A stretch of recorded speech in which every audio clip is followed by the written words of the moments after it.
Three, two, one, and we are live, ladies and gentlemen, for a new episode of the Electric Podcast. I'm Fred Lambert, your host, and as usual, I'm joined by the 925 Mac 925 Network and Electric founder, Seth Weintraub. How are you today, Seth? Good. That's quite a intro. Yeah, a little more energy today. I'm getting pumped up for the All right. podcast because we have kind of a special episode for us today, where kind of a slow news week for Tesla this week, and kind of a strong news week for EVs in general. So I like to see a shift where I'm a giant Tesla fan, and I know that a lot of our readers are too. But I like more diversification in the EV market, and this episode is going to represent that a little bit because we have a bunch of different news. But we're going to start with Tesla as usual. We're just going to get through it a little bit faster. But before we do that, as usual, a big thank you to our sponsor, Electrify America. We're going to have a little bit more to say about their charging network a little bit later on the show, so stay tuned for that. But first thing we're going to get into is actually what we spent a big part of the show last week talking about is what happened if Tesla take advantage of that big surge in stock price, does a capital raise, and what they could do with it. We discussed a lot about that last week. And sure enough, this week they did a capital raise. However, they did another boring one, like pretty boring one. So also not as big as I thought it would be. Like I thought it would be more it would be similar in size for dilution, but bigger in total value due to the kind of surge that we've seen in the stock price. But they did the same one they did earlier this year in September, a 5 billion one. So it's another 5 billion. It's just that the dilution of it is just it's something that Tesla, the market can just absorb in like a day, which they did actually because it wasn't at the market price capital raise, and Tesla sold all the shares. I think on the 10th or the 9th. It was announced on the 8th. Yeah, on the 9th, they sold everything. So Yeah, it's almost like they they had the same paperwork. They just had like a $5 billion cap raise. Here, we're going to submit this again. that's probably like $1 million savings that she gets Right. just by doing that with the banks. Yeah, and timing too. Like it probably takes like 10 minutes to Yeah. resubmit the same thing they did last time. Yeah. And and all the same issuers too, like Goldman Sachs, Citigroup, Barclays, Bank of America, and all those people, all the same. And but now going to the most interesting part of a capital raise is the use of the proceeds. That's what we Usually. talked about last week. Usually it is, and this time it's again just to strengthen the balance sheet. And clearly Tesla says that they intend to invest the proceeds in high grade investment, highly liquid cash equivalents. So all that $5 billion, according to what they're saying here, which the SEC filings, like if they're saying it there, that's what's going to happen, and that's what happened the last two times too. Is it's going to sit on the cash and cash equivalent line on their balance sheet. That's all it's going to do. So, and I've seen a lot of confusion about that. Like Tesla says it like point blank, and a lot of Tesla fans are like, "Oh, it's to finance this, it's to finance that, and whatnot." If Tesla says that, it's what Tesla says. Like they have to follow through with it, and that's what happened last time too. I even saw Elon was on the Wall Street Journal Yes, conference I was just thing going to this say week. that. And even that guy was like, Wall Street Journal editor in chief was like, "Oh, so that's gonna be to finance your new factory or something?" It's like, then he's like, "No, it's just to straight like." Though I think the way he said it was like to the war chest is like to grow the war chest. He said like, so he used a little bit more colorful language around it, but it still means cash equivalent. And as we reported last week too, this cash equivalent is already sitting at 14.5 billion at the end of last quarter. So with that 5 billion, and assuming that Tesla has another marginal profit this quarter, you're going to be around $20 billion in cash or cash equivalent. So Maybe they're saving up to buy something. maybe, but I know that. Do you remember back when Zach was made CFO? And there was a big thing about him focusing on cash is king and just building the balance sheet. So, and Elon did mention that they might pay off some debt with it, which That's could right. make On the sense Wall too. Street Journal, he did say Yeah, the debt, pay down the debt, yeah, which is so responsible. yeah. So we could see that happening. But yeah, I mean, like I said last week, I would have liked Tesla to just like truly like be opportunistic here, use that giant surge in stock price, and make an announcement, because I know it looks bad if they increase the capital expenditure greatly and they're like, hey, we're gonna take some losses in the next few quarters because of it. I know it's not what they've been saying before that, but if I go by the mission to accelerate the advent of electric transport, I kind of feel like that's works better toward the mission than just building that war chest. I know that building the war chest also works if you make Tesla a more attractive investment. If you show profitability, you send a message to the market that electric vehicles are a good investment. But let's be honest, like if anyone is looking at the investment landscape for electric vehicles right now, it's already insane. Like we're seeing EV SPAC deals left and right nonstop. So I just cannot see where Tesla could negatively affect the market, that part at this point. I think it's already like as the highest it could be, or I mean, right now at least. I mean, but anyway, they didn't go that way, and not that they might not in the future if they get another surge in stock price. I know that some people have aggressive target prices still on Tesla, even at that current level. So we'll see. Yeah, and companies that were pretty close to bankruptcy tend to be a little bit more likely to want to hoard some cash. I know Apple was very close in the 1990s, and they spent the better part of the early 2000s like just hoarding cash. Everybody was demanding a dividend, and they were like, no, we're going to save up a couple $100 billion before we feel good about giving anybody any money, which And that kind of worked out for them. turned out pretty good. So hard to complain. Good point. All right. Next Tesla news is a new leasing experience that Tesla announced this week. And it's only an announcement. It's not there yet. But in short, Tesla is going to integrate the leasing experience into the Tesla account that Tesla owners know well about on the Tesla website. You can manage your cars there and all the documents related to your car. And if you have like transfer of ownership and anything like that, now you're gonna have a similar experience before for the leasing experience. So Tesla mentioned things like invoices going through the system, the balance, and you can view your finance agreement, manage your direct debit enrollment, make one-time payment, request termination quote, request lease extension, lease transfer, lease return. All of that through a new portal that's going to be on your Tesla account in early 2021. So only a few months away. Now, some little rumor that came from that email that Tesla sent to leases, like that email mentioned that you could be purchasing your car through that platform, and Model 3 and Model Y leases got that email. So they were told, of course, if you remember way back when Tesla, I think in 2018, first launched the lease program for the Model 3, or 2019 even. I think that was last year actually. They said that they won't let you purchase your car at the end of the lease because they want to use all those cars coming off of leases in their Tesla network autonomous ride-hailing robo-taxi program.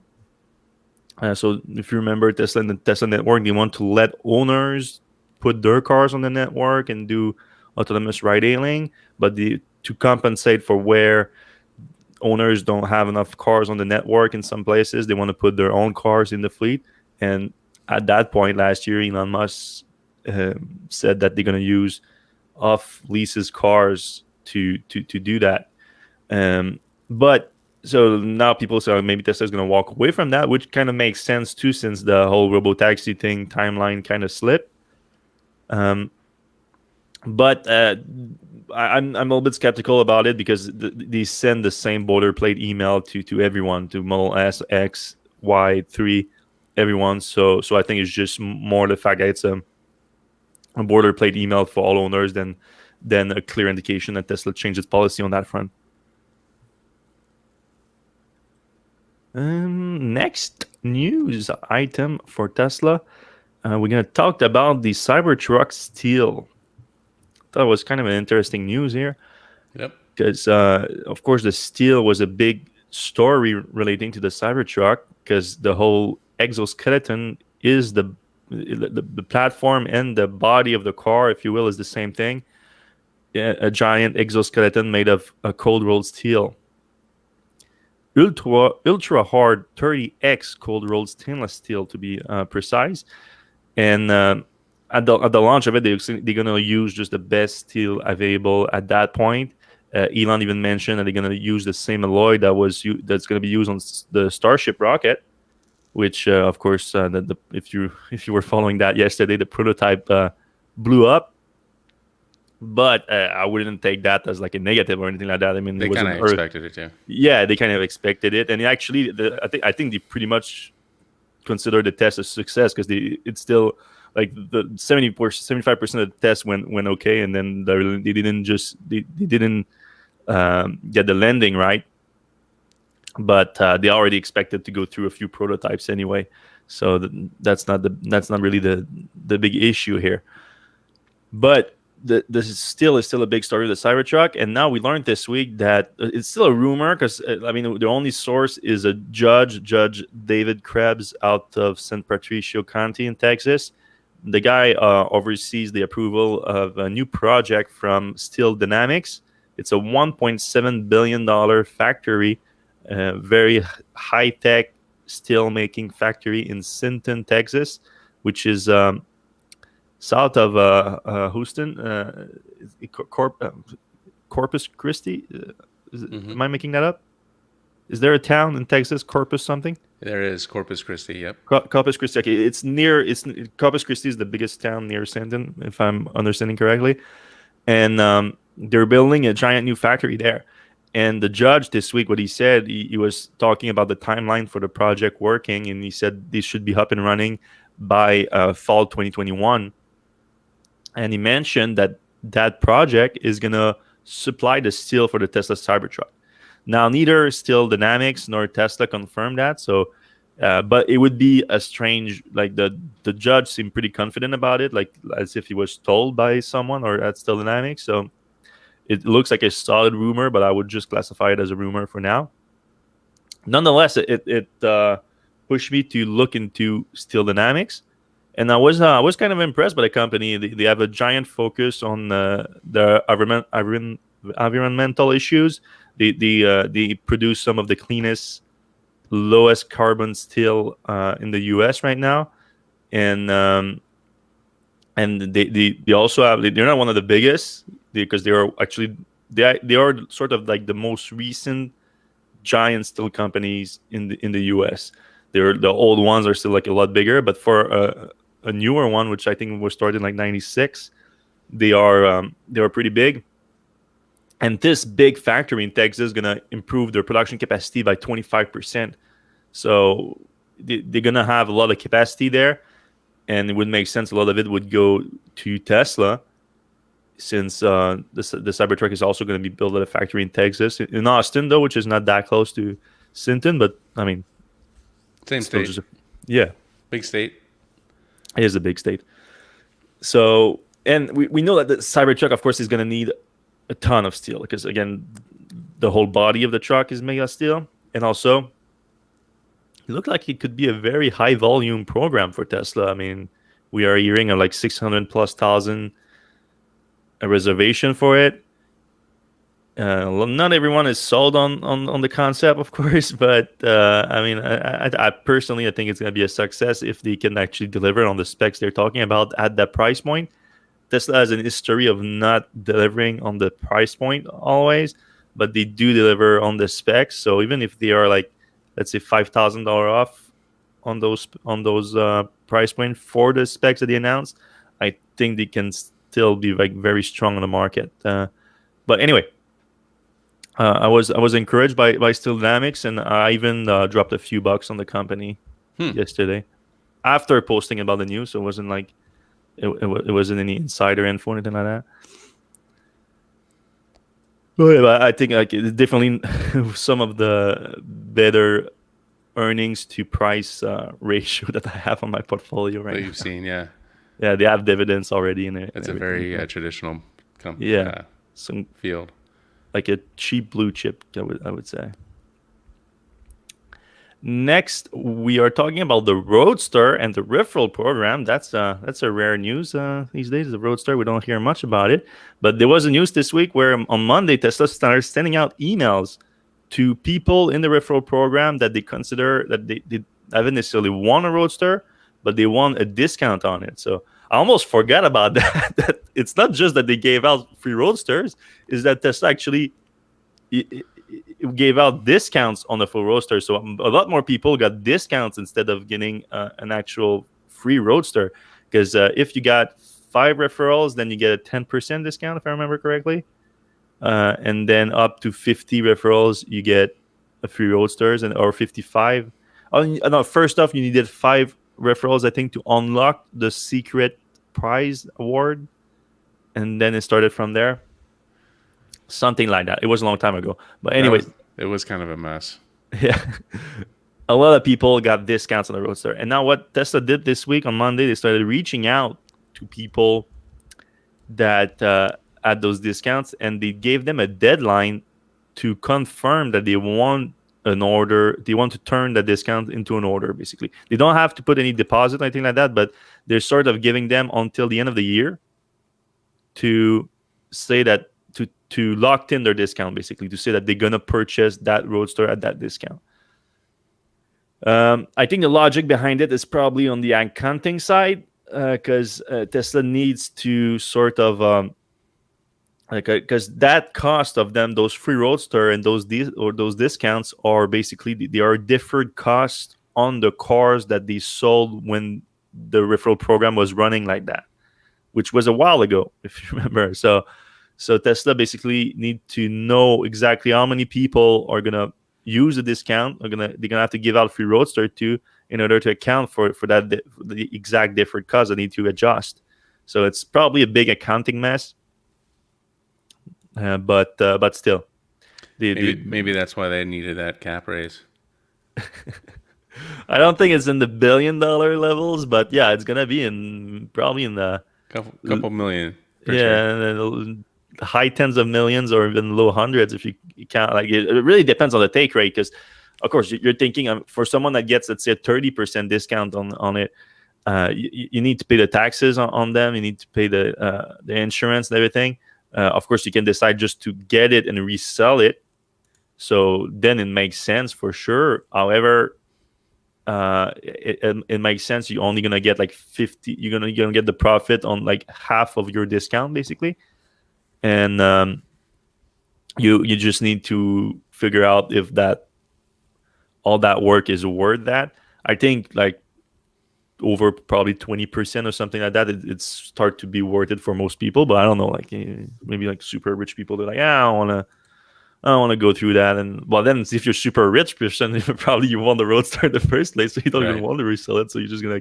I mean, I guess if you had like 2 or 5 or 6, 10% maybe even, like maybe it doesn't make sense at that point. Yeah, I think it starts at 10%, so you can have less than 10% discount on it. On a more personal note, they did send us the email, even though we want full free Roadsters. Like we don't have like a partial discount on one, but as you can see here, Tesla reached out to me saying that I have a 42% discount on one. And same thing to you, said, but what did they say to you? Was 10. It 10%? You have one free and then one at 10% discount? Yeah. Okay.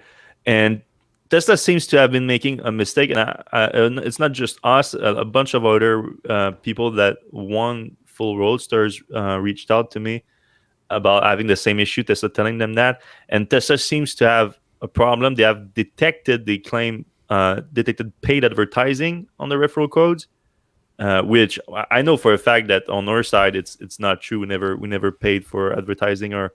Why would we pay? We have like the biggest electric vehicle website in the world. Yeah, like doesn't make any sense. We've been talking to Tesla about it, and they are, again, communication not their biggest strength. They haven't showed us why they think that yet. We know it's a mistake. We want to help them figure out like why do you think that? Because first of all, if there was paid advertising, if we did that, they should take us off the referral program altogether, because we broke the rules of it. If that's the case, we didn't, so they shouldn't. But still, so Right. It's weird that they like said, yeah, oh, it's weird. part. We're just gonna give you one. Just we're not these ones, not these referrals. Like they arbitrarily took away some referrals from us that we don't understand why, and from a bunch of other YouTubers and stuff too that I don't understand. They are in the same situation, so we're trying to figure that out with Tesla because we want just to know why they think that, because I mean, I don't want them to think that we paid for any referrals because we didn't. What I'm thinking personally is that they might think that any traffic to the referral code that's coming from Google is a paid advertising. Oh. I get their logic for that, because like, why would you get the code from Google? Right. But here's the thing, though, to consider. Like, first of all, it doesn't necessarily mean that it's advertising. It needs to be a Google ad, which we never paid for, so Right. it's not that. So what I'm thinking is that at the very height of the program, you could literally Google Frederick Tesla referral code, set referral code, Tesla referral code, and the code would pop up In Google. Yeah, and I know that in a pinch, I told people that I told I just because I didn't have like the actual code, like the link. I couldn't send them the link, like they didn't have their phone or whatever. I told them I just Google like Fred Tesla referral code, and it's the first thing that's gonna pop up.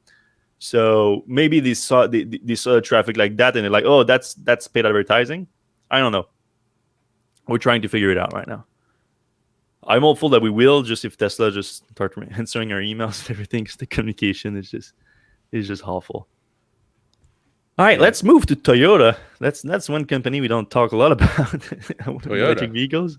Toyota. It's a big Japanese company set. Now, you've right. probably heard of it before. Like they have these Prius. Yes, Priuses. I used to actually be a Prius driver.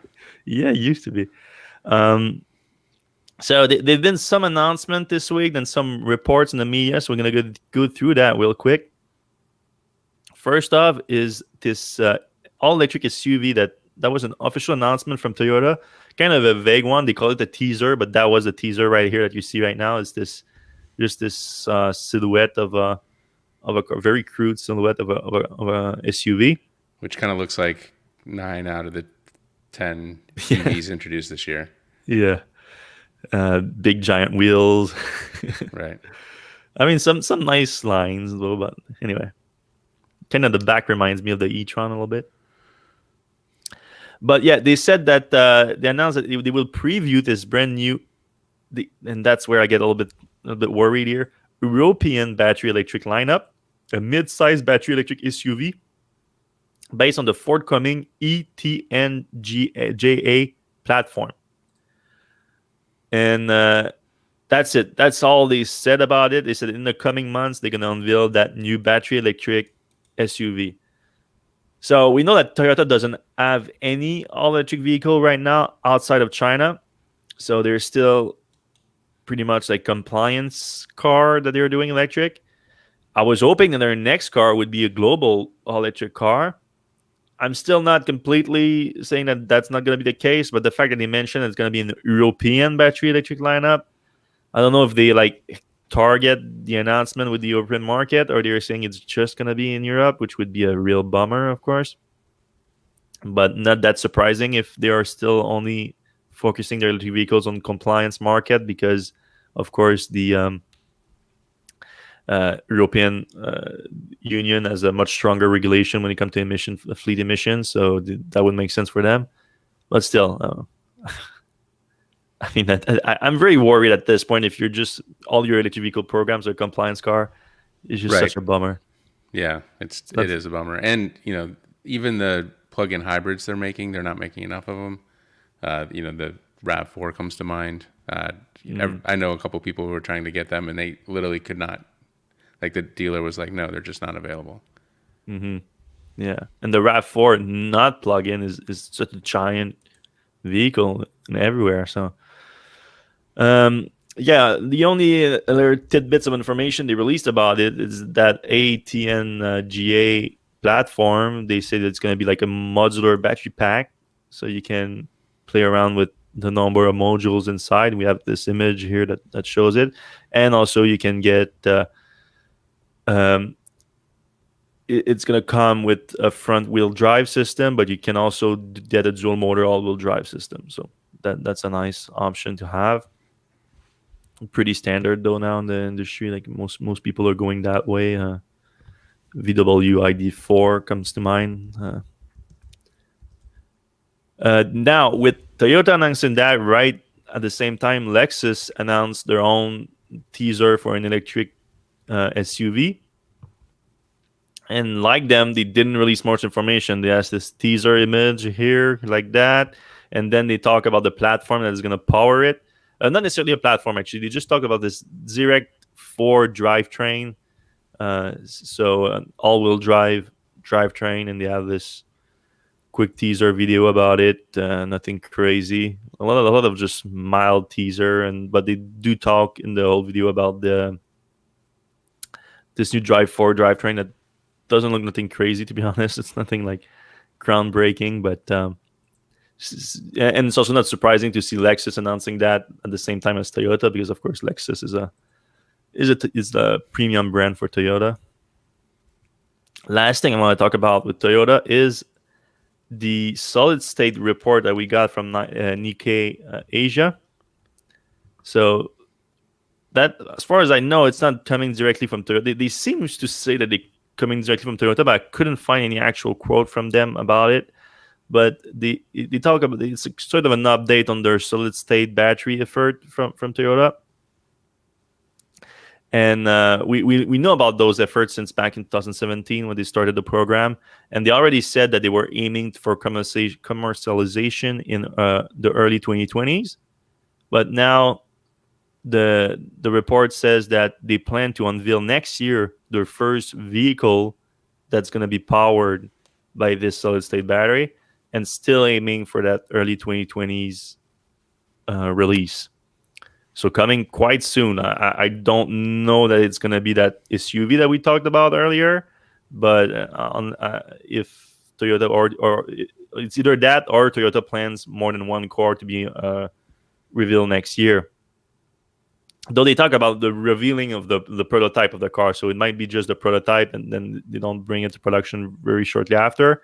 Though, in my experience with Toyota, they generally have a closer timeline between unveiling a car and bringing it to production and launching it and actually delivering it than other automakers. But I don't know if it's going to be the case with the electric vehicle, because we have no history from Toyota on that front. Literally. Yeah, I mean, the last thing we reviewed from them was the Prius Prime, which we kind of concluded wasn't really an EV because you couldn't really drive it without the gas kicking on randomly. But that did hit, like, pretty much they announced it, we had a review, and then pretty much like a week after our review, they started delivering. Mm-hmm. So it was pretty quick. Yeah, impressive. For that solid-state battery, they mentioned a range of 500 kilometers, over 300 miles, and a charging time in just 10 minutes. That's cool. Yeah, it's cool. All right, like, take the whole report with a grain of salt. Again, I couldn't find an actual source. And Nike Asia is normally it's pretty reliable, but yep. I didn't like the way they were sourcing that information. They were talking about the sources in that report, so we'll take the whole thing with a grain of salt, and we're going to talk about solid-state battery just in a few minutes on QuantumScape, because there was a big unveiling this week, so we're going to discuss that. But first, let's talk a little bit about Electrify America, all right, our sponsor. Yeah, so this episode of the Electric Podcast is brought to you by Electrify America. Thanks again. EA is the nation's largest coast-to-coast electric vehicle charging network, with stations every 70 miles on average along major highway routes, and full of ultra-fast 350 kilowatt chargers for capable electric vehicles. They are dedicated to providing electric vehicle drivers with the speed, security, and freedom they deserve, like freedom from range anxiety, freedom from boredom as they wait too long for a charge, and of course, the freedom of the open road, even if that open road is the one nearby. They believe in the electric future just like you. If you're an electric vehicle driver or just wondering what it's like to be one, find out what they're up to at electrifyamerica.com. That's electrifyamerica.com. Electrify America. Hello, freedom. Hello, freedom. And yes. we have a commenter who says, you guys should juice EA to give you an updated ad copy that says, where they have new locations, charges in the past week, kilowatt hours delivered, etc. We should do that. Yeah, that's actually a good, very good All right. suggestion. So Spikes 43, we're gonna get on that. We're gonna talk to them and see if we can I'm get. sure they would give us like new locations like that. Actually, that's probably public information anyway. Yeah. I'm not sure about kilowatt hour delivered, but we can push for that. I think that's actually a That might cool be idea. beneficial. Yeah. If you, and speaking of a good suggestion, a question, if you guys have things you want us to talk about or specific questions, put them in the comments right now because we're going to get to them in just a few minutes after we get to a few more news items I want to discuss. And I think we just talked about solid state batteries. We're going to skip the GM news. We're going to go back to it in a second. And we talked about QuantumScape here. So a few weeks ago, I think we talked about QuantumScape when they entered the market. We talked about them before, of course, because they are backed by Volkswagen. They are one of Volkswagen's big bet for battery manufacturing. Next generation battery manufacturing. Of course, Volkswagen also has deals with companies like Nordvolt. They have a joint venture there for more traditional lithium-ion batteries. And they have, of course, plenty of deals with all the major battery suppliers for their existing vehicle programs. So for the next generation, they want next generation cells. And a lot of people think that that's solid state.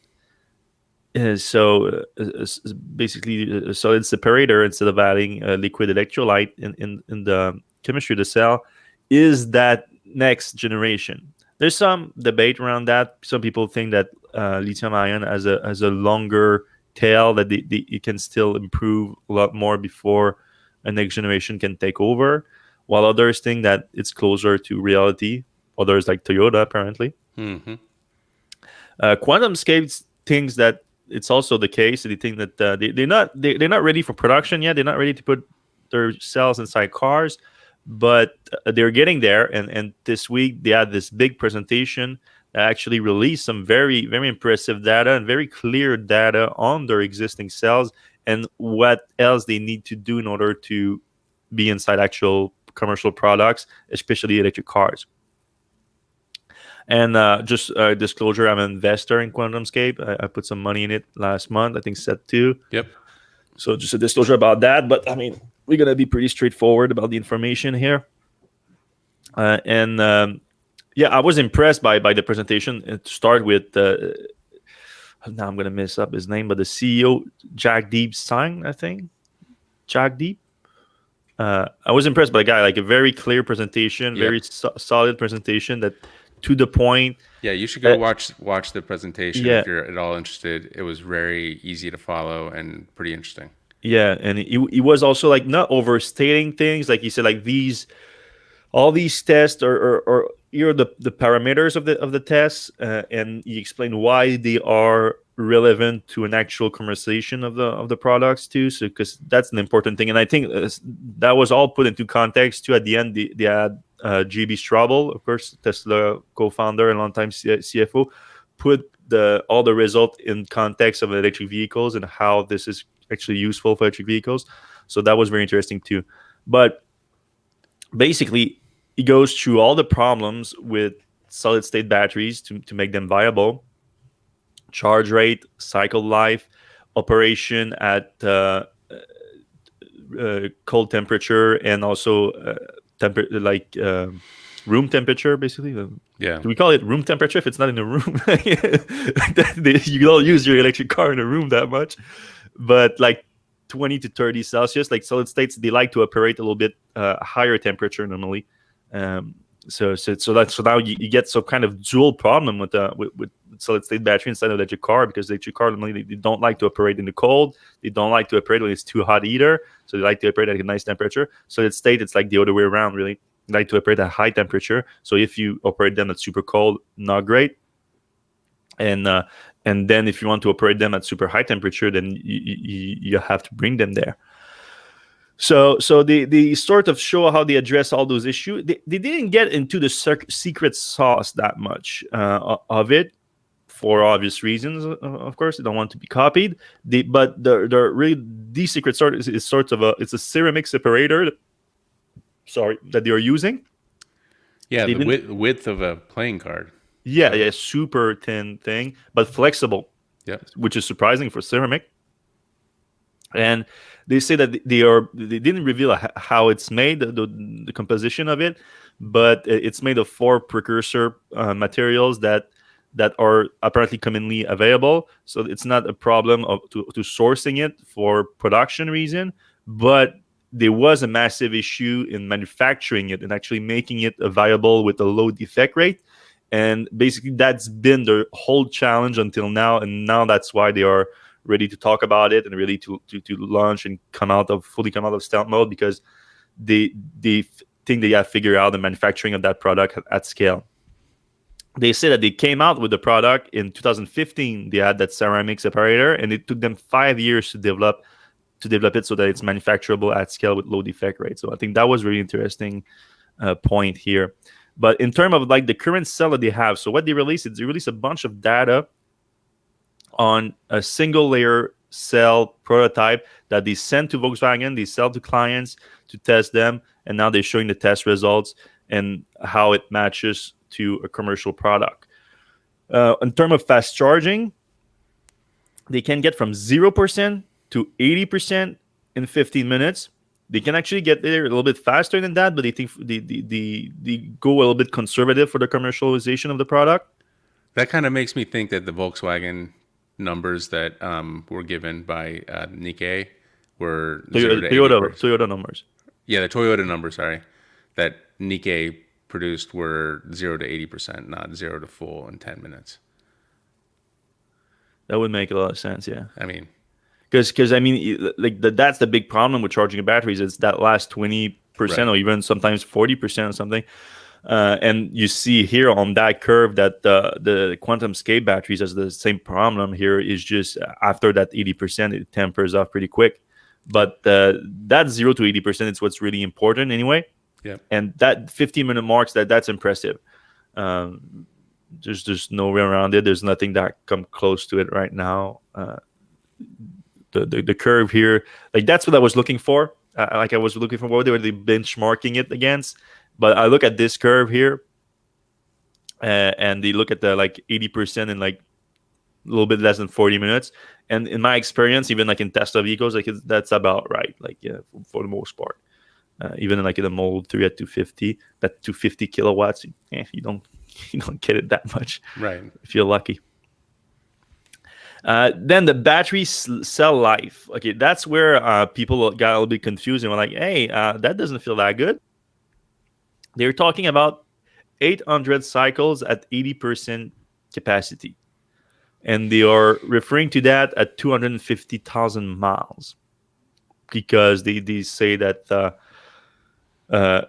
800 cycles in a car that is 300 miles of range, let's say it's going to give you 240,000 miles, which is not exactly right, of course, because if there are deterioration over time at up to 80% at 800 cycles, then you won't get that 240 miles out of it. However, they do those tests at 1C charge and discharge at 30 degrees, and that's actually less than optimal at 1C.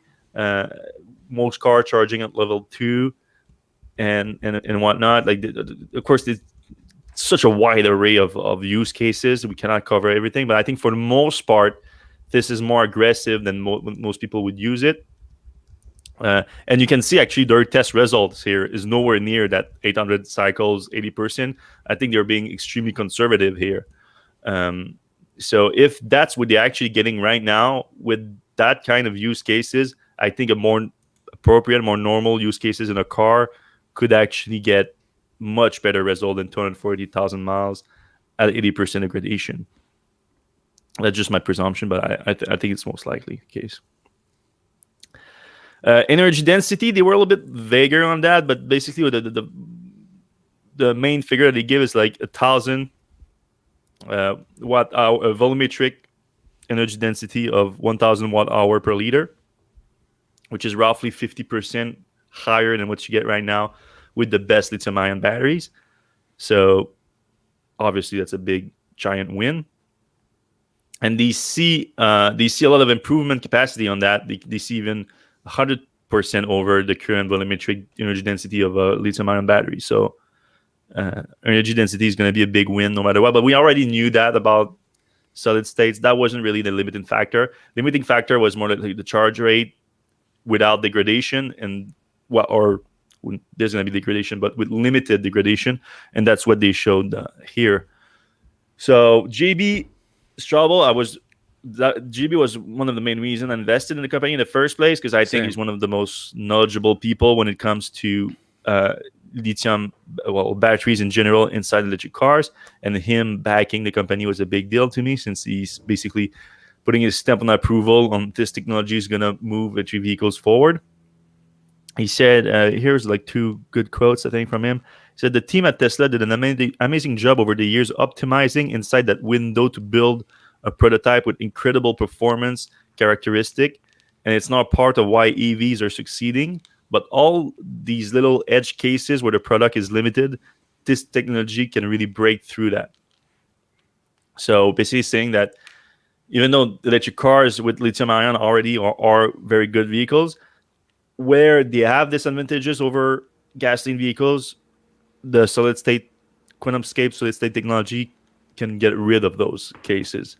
In regard of all the data that QuantumScape released, he said seeing this performance number is almost unheard of. Roughly 50% improvement in volatile energy density is incredible when we're used to seeing single-digit % per year. And that was hard to achieve and a great outcome. Now jumping to something like 50% is game-changing. He even mentioned that it could enable things like electric airplanes and other form of electric transportation. Yeah, I was just going to say that. And it's interesting because JB and Elon kind of met talking over the idea of an electric VTOL airplane.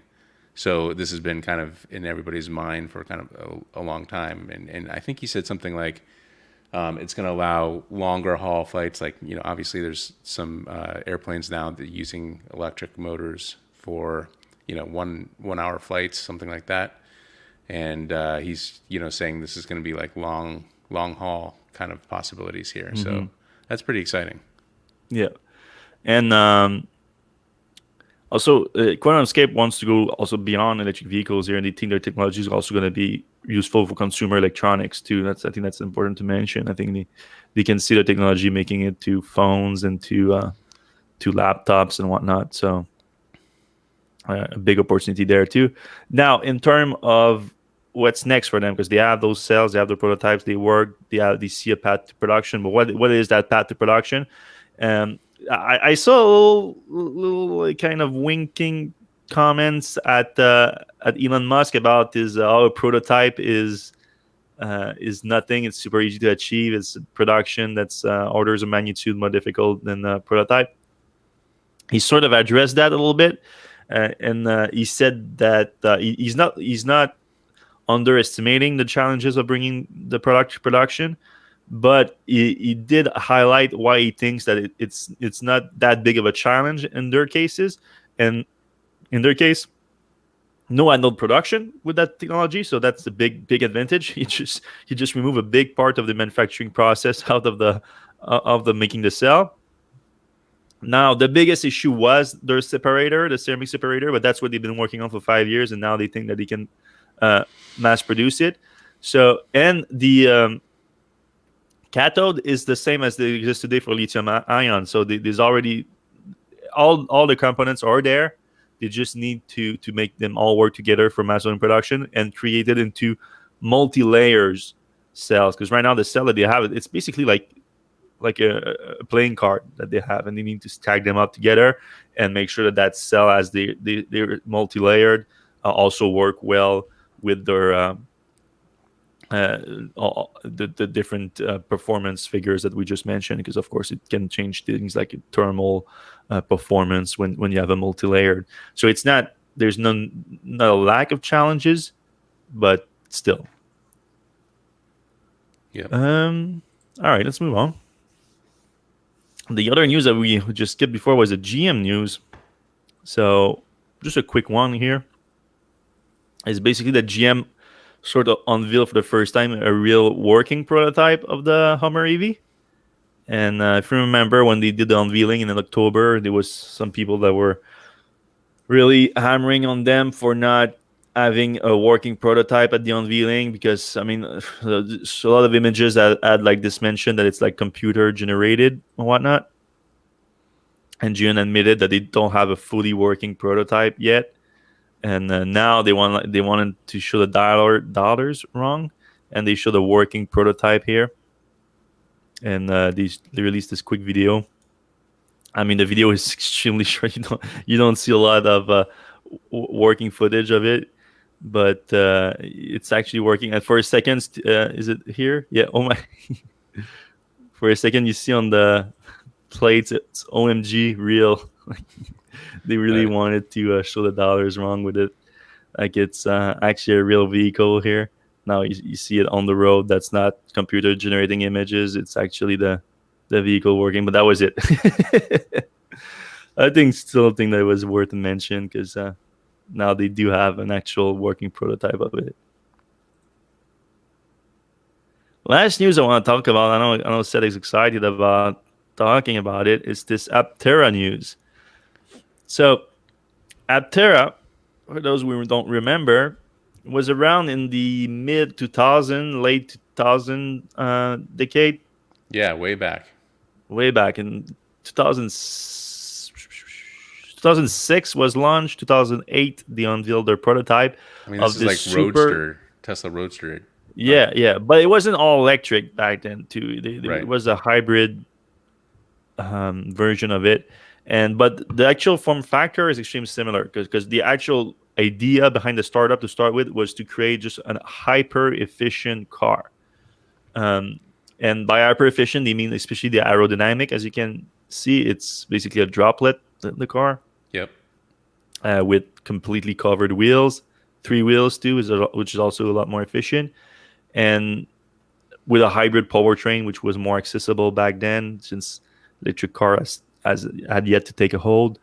So they did that. The startup even took some money for reservation and everything back then, but it failed. The startup failed. I think in 2010 they went belly up, but they gave the money back to everyone apparently.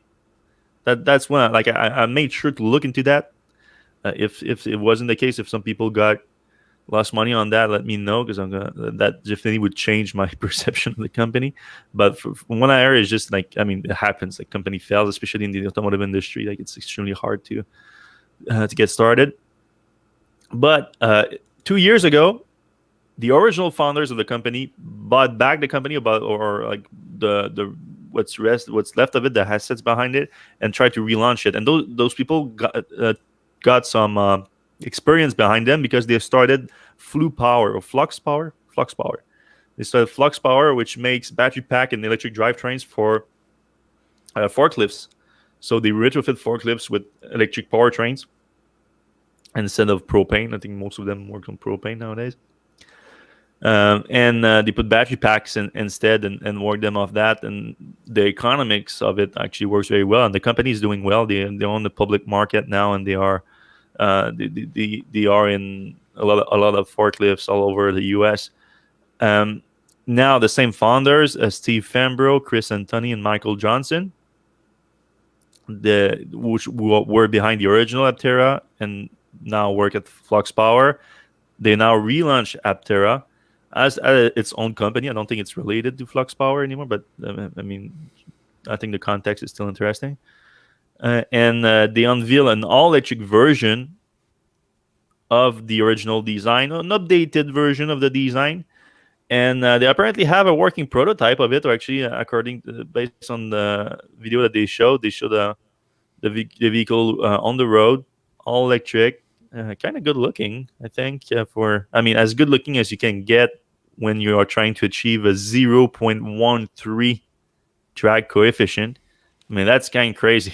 It's half of like a super efficient car. So it's a super efficient car too, because most of them are like high 20s, right, or more. Yeah.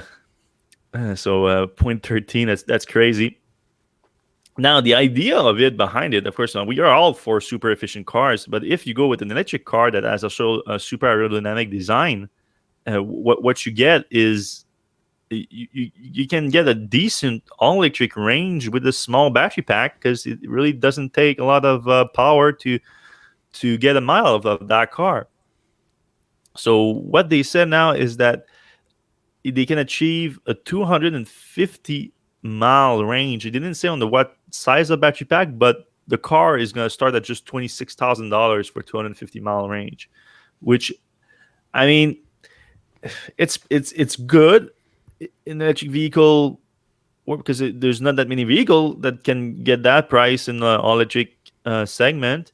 So that's good. However, like this is still like a three-wheeler car with two seats and a trunk. You do get a trunk, so it's functional. But I mean, Do they qualify for the $7,500 tax credit with three I, wheels? I don't think in the U.S. you can. I think it's kind of a bummer because Maybe I get mean the it's motorcycle version. yeah, because there's a lot.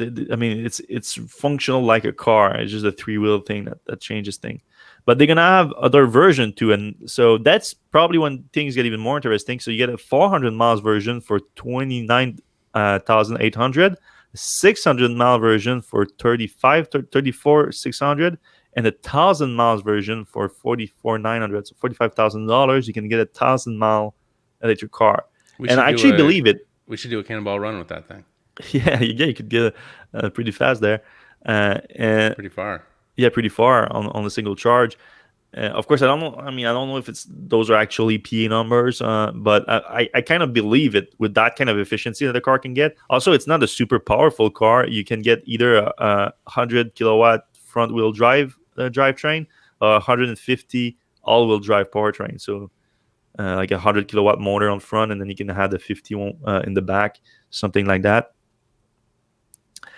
Now, another very interesting aspect of the car is the solar aspect to it, and they call it a never charge car. Is that what they're calling it? Where did I put that? I mean, the premise is you don't have Yeah, to never. charge most of the time because Yeah, a never charge technology they call it. So they put solar on it. It comes standard, I think, just with that amount of solar cells you see here. So on the roof and the back window, I guess. Then you can add some on. Wait a minute. How's that work? Because that's a windshield too. maybe they have the transparent solar cells. Yeah, is that legal though? I don't know. yeah, I don't know if you can. I know Is those that the exist. windshield? Yeah, I guess it is the windshield. Yeah, I know that Weird. they exist, but I Maybe put it's them like in a a cover or windshield. something. That's another thing. But anyway, they come standard with the roof and the windshield. Start apparently you can Or maybe add it's them. underneath the windshield, like on the dashboard. Maybe. Good point. On the hood and then on the back window too. Those are optional. So you can get, they say, between 16 and 440 miles of range per day, depending on the configuration that you choose. Also, Of course, probably depending where you live. depending where you live, depending where you park your car. I think there's a lot of depends here. But I mean, we've been talking down on solars on cars. I mean, a little bit. I mean, we just think that the best way to get solar in your car is if you have a solar station on your house and you charge your car at your house. I think that's obviously the best option, but because of the efficiency of it. However, with the improvement that solar cells have seen in recent years, it's starting to make sense to put them in a car. But now you combine the improvement of the solar cells to a super efficient electric car, and then you start to be able to indeed had decent mileage on it just from charging it from the cells that are on the car. So that's a very great example of it. So again, I'm not too skeptical about those figures here of 16 miles. It's a small car too, so you have a small volume of space to put those solar cells. But I mean, it's still still a flat car with two-seater, like a lot of space. It's more like the droplet shape. It's more the thickness, if you will, of the car. Yeah, we should mention Lightyear. It's the car we've seen. Last time we saw it was in at CES in Las Vegas, 5,000 years ago. But it's been a long year. They're the Dutch team that was doing the Solar Challenge, and that's where they go across Australia, and they have another one in the U.S. where basically the car has no way to input energy besides the sun. And they kind of adapted that, and now they have a four-seater, and we actually got the chance to sit in it, and it's a pretty cool car, but it doesn't do what the Solar Challenge cars do, which is basically run off the sun. It runs off a battery, and the solar panels charge that battery. And if you don't drive that much, you could probably do the same thing as we're talking about here, where you're just driving off the sun. But this takes it kind of to another level where you get actually 40 miles. I can't remember exactly what Lightyear was. I think it was around 20 miles that they predicted that you could get per day if you left your car out in the sun. Also pretty cool. Like some people don't, only go 20 miles. The light here, to be fair, though, was like $100,000 car or something. It's quite an expensive car, but also four-seater, also street legal. More practical for sure. Yeah. Right. So this is, I would say, like, I don't know how big the battery is, but like I wonder if they could get the price down anymore, because like at this point you're starting to get into the bike range where you have some of those bikes with canopies or whatever. But this looks a lot nicer than those. But this kind of says, well, maybe we can live the dream of just running on solar power, like driving around on solar power. Get a little bit more efficient panels, get a little bit bigger panels, more efficient motor, all that stuff. You keep working that down, you get a few more miles, then all of a sudden, on a hot day, maybe you can just keep going. I don't know. Yeah, I definitely think that if the project is successful, I can see a next generation coming under $20,000 for 200 miles of range.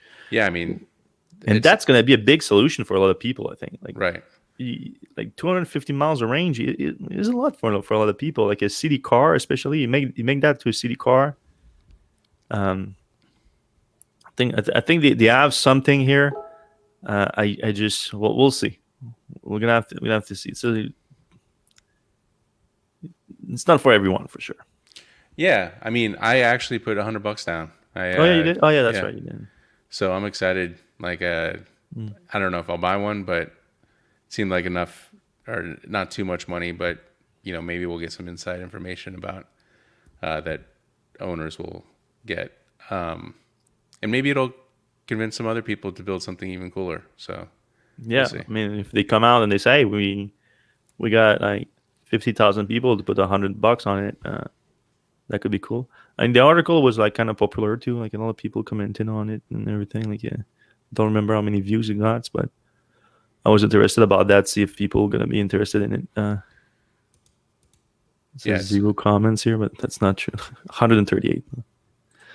All right. Speaking of comments, are we going to the questions? Yeah, let's get in there. PJIMB says some other news agencies are reporting that LG will be producing cells within Giga Shanghai. Do you have any info?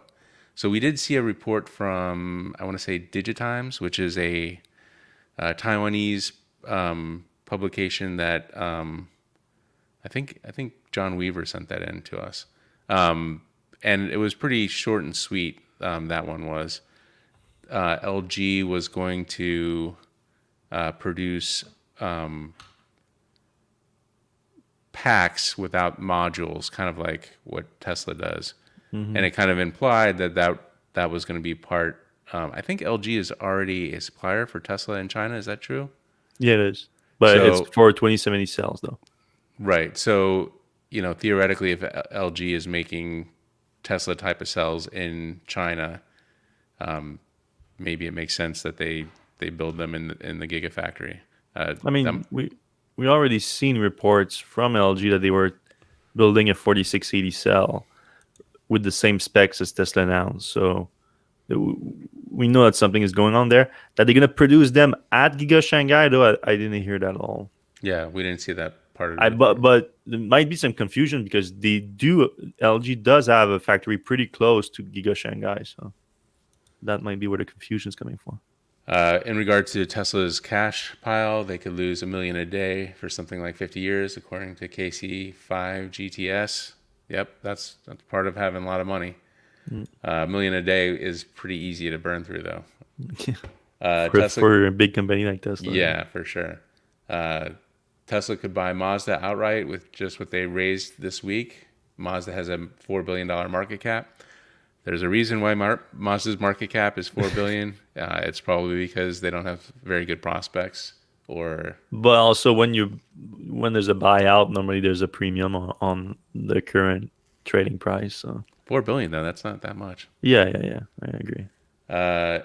MDC Forerunner says need some of that Beskar steel for those rockets in Cybertruck. So that's a Mandalorian fan right there. A Star Wars fan. Okay. I was kind of surprised that they said it was the best steel in the world. I know there's like Japanese like ninja sword steel that it's pretty good. Anyway, I mean, people always say that all the Japanese, or the Romans, they had like steel like that was better than ours today, but we forgot to make them. I'm always a bit skeptical about those kind of comments. Yeah. Peak Dirt 79 says, I'm glad both your audio levels are equal. I'm glad to hear that as well. Will Tesla finally start to put money into their service with this capital raise? That's another one that I've been hearing a lot. Like now they're gonna have money, but no, like virtually not. Like Tesla is apparently trying to improve service, but they are doing it through efficiency more than giant investments. But we did report earlier this year that Tesla is planning to open one new service station every week throughout 2021, at least one per week. And a big part of the problem with Tesla service is the capacity. So even though you're thinking, but I mean, opening a service center somewhere else, that doesn't really help me right now. I have a service center where I am, but I'm having issues getting things done. But that service center is probably responsible for a large area, and that's a problem. So if you open other service centers in the area, that would reduce their workload. I know that's a problem we have in Montreal right now, and I'm very hopeful now that next year this problem is going to be fixed, because they just opened one in Laval on the North Shore of Montreal, and now they're planning to open one in Saint-Bruno on the South Shore of Montreal. So that would improve for everyone, because the capacity in Montreal is going to be spread out. Yeah, I think and near same me thing as well. Same thing happening in New York. Same thing happening in a lot of other markets right now. Yeah. All right. The Spike Z43 says the MCU1 and 8590 battery pack degradation are scandalous. When is the care given to early Roadster owners coming to earlier SNX hooks? We actually have reported a little bit on the 85 battery pack degradation. Mm-hmm. It is, I wouldn't say scandalous, and it's within Tesla's, I think, warranty. And if it's not, you can get a new battery. What do you think? Well, Tesla's warranty is exceptionally vague on battery degradation. At that time, on new cars, it's not anymore. I think it's an improvement. But I mean, MCU1, I'm still researching that issue. I'm getting a number of reports from people that are telling, like, with what we learned about the warranty extension from a few weeks ago.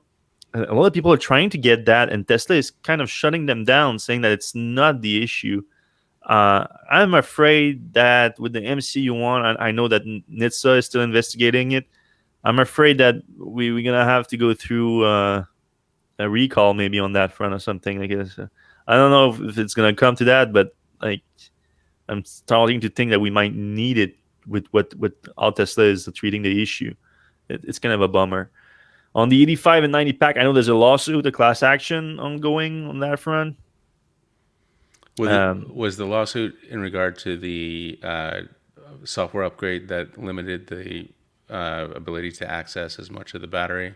Exactly. And that was the one kind of related to the fires that happened at one point. Well, Tesla never clearly admitted that, but the timeline of it and the fact that they said that it's for the protection of the battery pack, it got a lot of people worried, and I think it's justifiable. And also, like, so you have to explain more. If you say I'm taking away capacity from you through a software update to protect the battery pack, you have to tell me more. Like, because you're taking away capacity that I pay for. You're accelerating the degradation. Basically, what you're doing, you are artificially accelerating the degradation of the battery pack for something that you're pretty vague. Right. So I mean I understand the lawsuit behind it because, and again, it comes back basically on a communication issue from Tesla. And Chevy or GM is kind of doing a similar thing right now with the Chevrolet Bolt. There's been a few fires, I think 5 or 7 or something, and they are actually they can't do it over the air, so they're actually asking people to come in so they can reduce their range, or they can alternatively do it themselves with Hilltop mode and whatever. But those folks are also justifiably upset about the situation. Yeah, justifiably upset, but at the same time, I mean, at least GM straight up told them. Yeah. Like in Tesla, it was a whole like investigation that we had to put through, and a lot of owners had to put through because they literally like woke up one day with a software update. They just didn't think about it, started the software update. Then after, they lost a bunch of range, but the car was still going to 100%, just with a lot less range than they did before the update.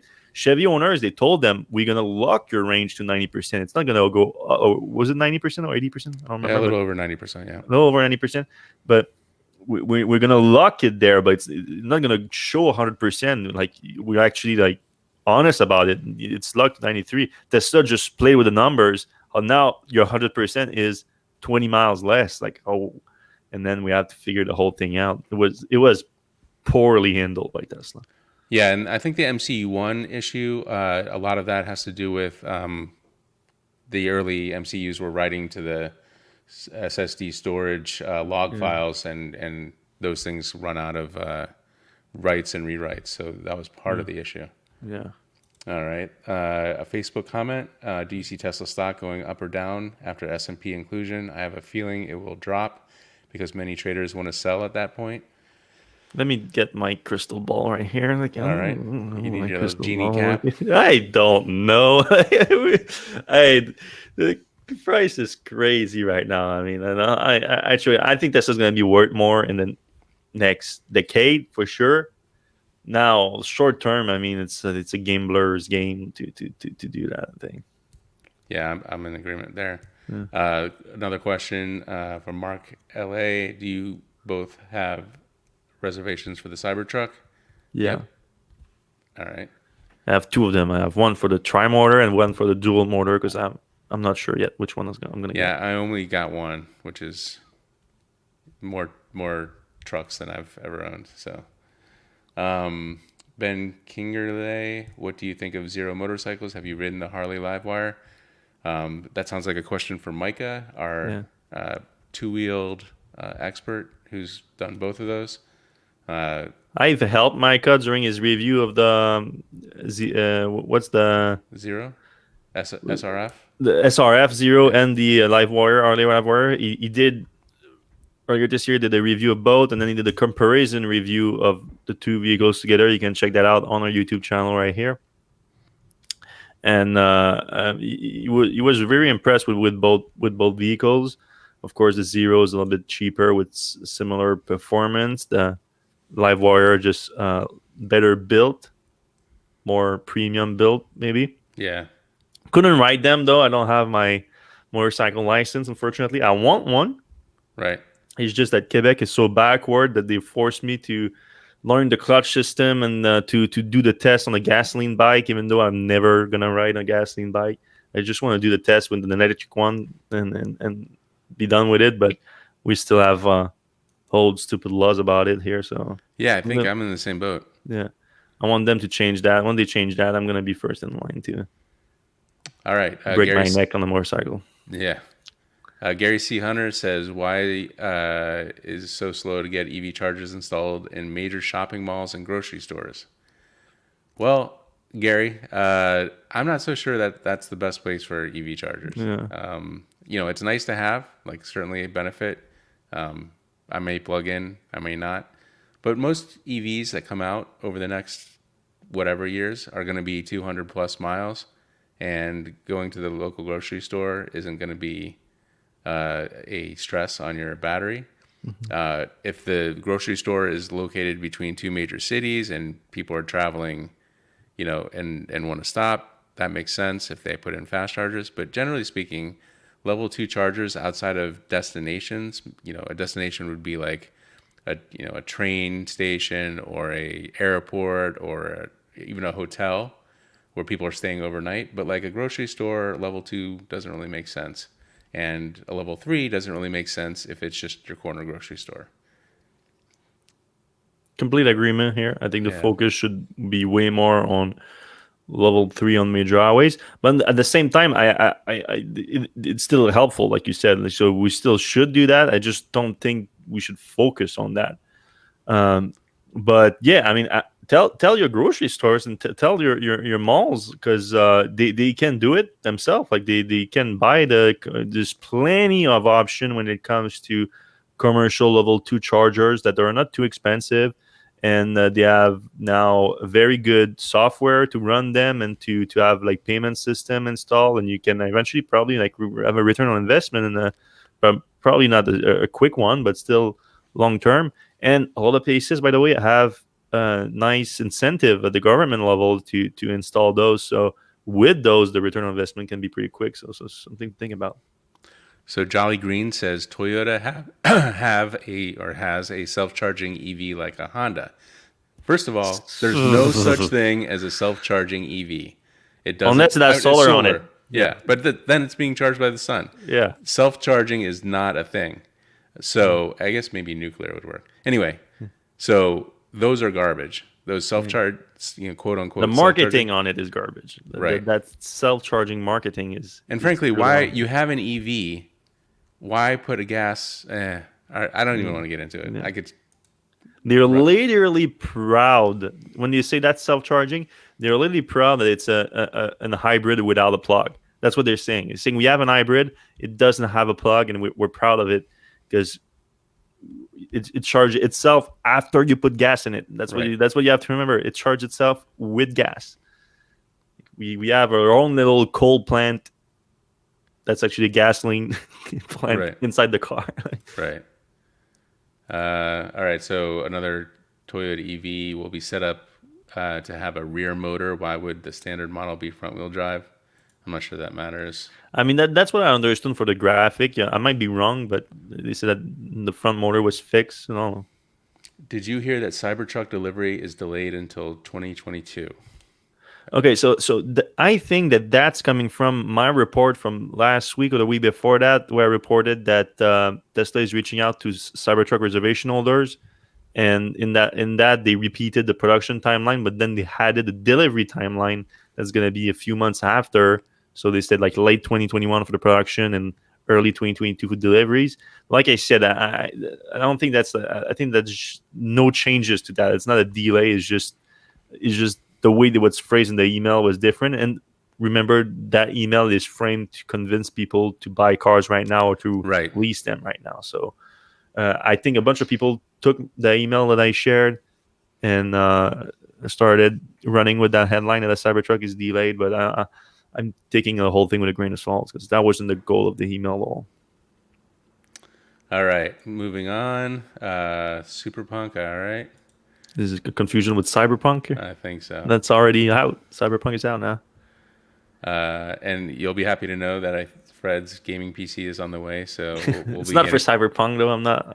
I don't. I don't have the kind of time that you need to invest in Cyberpunk. Things like 80 hours of gameplay or something like that. Yeah, that's not me either. All right.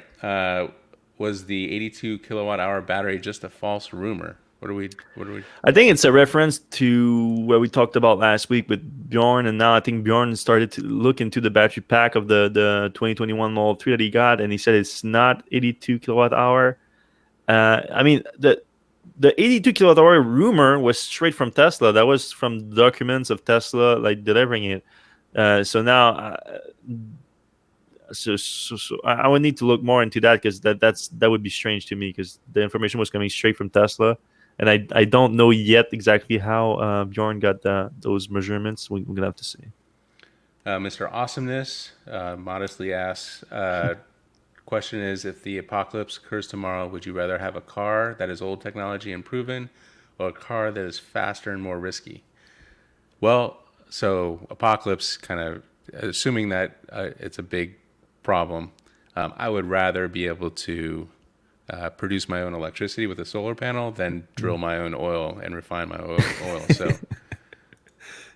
Yeah, I'm not equipped for refining oil either. right. So I'm gonna go with the other one. So if Tesla launches a robotaxi network, couldn't they launch a separate company and sell cars at a normal price to this company, and then all the profits would be in that company instead of Tesla? Have you ever heard of fraud? These are Facebook questions. I mean, a lot of the stock prices because things coming in want to be okay. Let's spin off right. a company here to bolster their financials. Like, come on. Actually, if they spun off a new company, they could get more federal tax credits. So maybe that's I mean, yeah. I mean that apparently other people are they let them do that right Volvo. now. Like, yeah. So Geely Volvo. yeah. All right, our question quality is going down a little bit. All right, the Aptera is almost exactly what I would design for my own needs, except I'd have 4 wheels, easier to avoid potholes. That's good. Actually, I watched the Jay Leno review of the Aptera back, in the early 2010s, and he was like, that was one of his big gripes is that you can't avoid a pothole with 3 wheels. I also wonder, like, if those things have been crash tested at all, because it's a 3-wheeled vehicle. It only has to kind of live up to motorcycle crash safety standards, which is basically 0. So I wonder how safe those things are. Yeah. I mean, if you go to 4 wheels though, like you're gonna lose a lot of efficiency. Like that. 3 Right. contacts on the road, 3 point of friction instead of 4 is a big deal. Yeah. All right. This is some conversation. All right. Let me try to find one more good one here. Do you think Ford will debut the F-150 EV on the Super Bowl? To be honest, I don't care that much. I don't think the Super Bowl ads have the same impact they used to, just because of the way people consume ads these days. But that said, last year there were a bunch of Super Bowl EV ads. So yeah, it would make sense that we get a few more this year. Maybe the Ford EV F-150. Yeah. Yeah. Here's another question. Volvo C90 has a cord without a charger. Why can't Tesla or other cars have built-in charger in the car so the cord doesn't need a box for level 1 charging? So level 1 charging, first of all, isn't really useful, especially in a car the size of a XC90. I guess it's a PHEV, so it's plug-in. But there's actually some like electrical engineering type of issues with that. Like if the charger's built into the car, there's some issues. I'm curious how Volvo got around it. My Gem actually had a cord built into it, so I could just plug it in.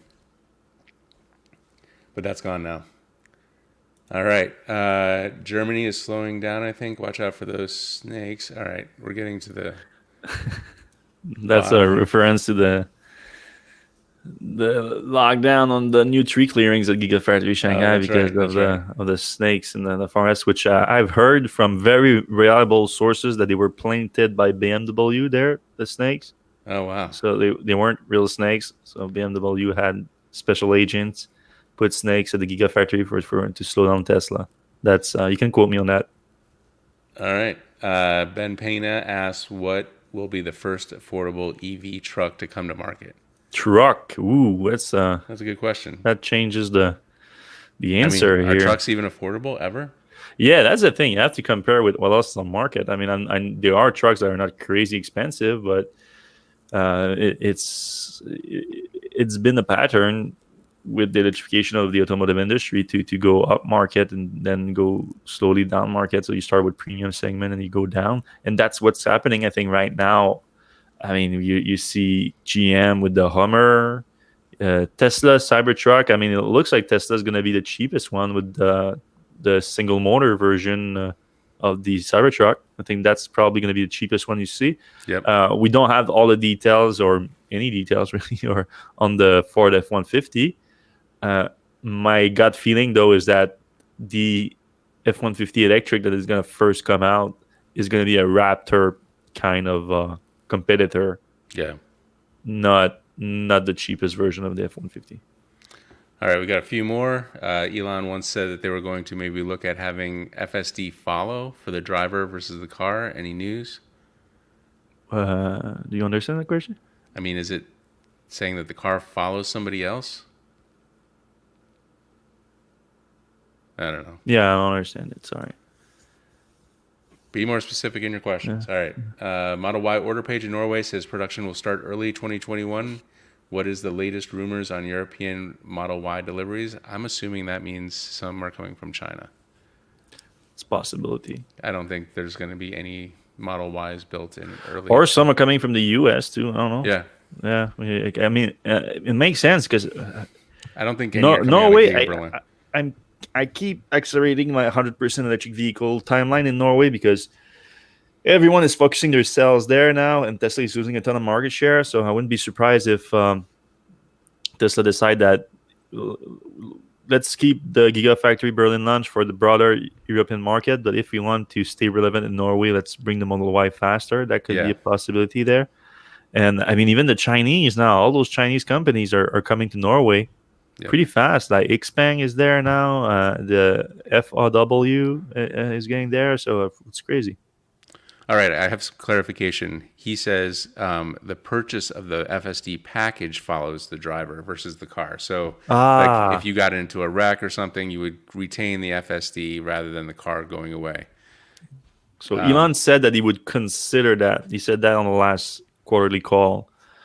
I know a lot of people are asking for that, and it makes sense to me because it's software and because Tesla itself taking in and out for people when they buy back cars. So I wonder if you could just like rip it out of your car and put it in the next Tesla you have.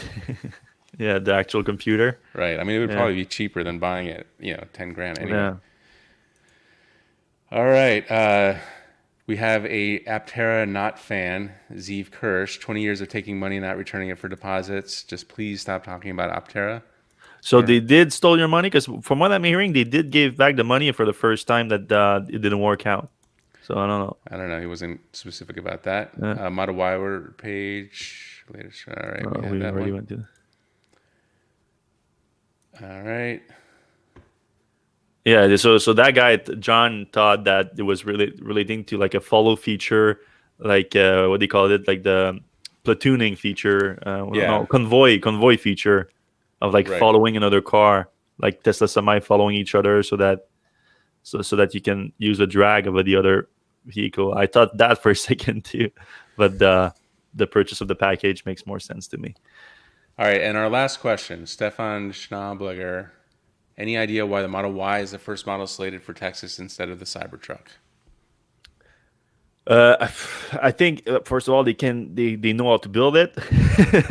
Right. I don't think they know how to build the Cybertruck just yet, and they're gonna need it because the Model Y is crazy popular right now, and they have limitation in Fremont with just in terms of like the volume capacity of the plant right now it's coming to its limit.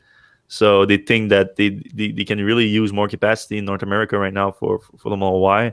And they can do that. I know that the original plan, before there was some delay in finalizing the deal for Gigafactory Austin, they were even aiming to just quickly put together a general assembly line and feed that line from things from Fremont and from Gigafactory Nevada. Now, when that was delayed, I think they're gonna have a larger part of the production of the Model Y in Gigafactory Texas. But I think that's part of the issue. All right, that's all for today. Yes, thanks a lot to everyone for listening. Thanks a lot for watching on YouTube. If you're doing that, if you like the show, give us a thumbs up. That's always appreciated. And you can give us a subscribe because we have more shows coming. Maybe some interviews soon too. We are working on that, lining up a few interesting people that you're going to want to listen to. And if you are listening on your podcast app right now, we really appreciate everyone that gave us a good review. That helps the show a lot to get noticed. And there's a lot of you now. There's a lot of you listening, which we appreciate a lot. Every single one of you being part of this little community we have here. And we like talking to you every week. And we hope that you're going to be there next week too, because we are there every Friday. Have a good one, everyone.